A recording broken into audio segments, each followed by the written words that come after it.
Hi and welcome back to the channel. Now let's take a look at all of my driving licenses and permits. There's a few to look at. The first one is my UK driving license. This is for a motorbike and for a car as well.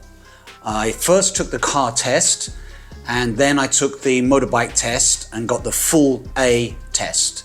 This means I can drive any bike of any cc. Then we've got my Vietnamese licenses. And I say licenses, I've actually got 3 licenses. One of them's a car, which I haven't got with me here. And then I've got 2 motorbike licenses. This one here is an A1 license. Now, this is a little bit confusing because this was issued before January the 1st, 2025. Therefore, it allows me to drive anything up to a 175cc. If you've got one of these and it was issued after January the 1st, 2025, then it will only allow you to drive up to a 125cc.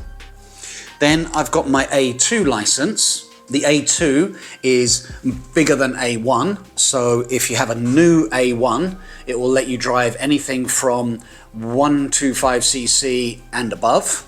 If you have an old A1, it'll let you drive anything from 175cc and above. And I can drive any size bike on this license. This license is also an ASEAN license, so it's valid in all ASEAN member states. But we suggest that you get an international driver's permit to go along with this license just to make everything smooth should you get stopped by the cops in an ASEAN country. Now, just mentioned the international driving permit. I've got 2 of these. I've got the 49 and I've got the 68. The 49 is valid for 1 year, 68 is valid for 3 years. Some countries have signed both of these, such as the UK, and some countries have only signed the 49, countries like Australia, America, Canada, Singapore, India. And then some countries have only signed the 68. And off the top of my head, I only know that that's Vietnam. So what this means is that you need to get the correct IDP for the country that you're going to. The IDP is basically a paper copy of your home license, and it's kind of a translation. In the UK, you can get this at a pay point, and when you get it, they should ask you which country are you going to be driving in, and then they'll give you the correct one. Personally, I think it's just easy for around £5, £5.50, just to get both of them, because that just covers all your bases.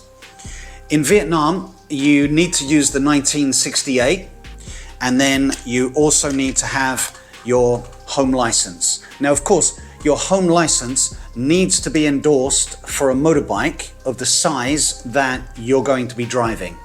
So if you're only licensed up to 125, your IDP will only let you ride up to 125.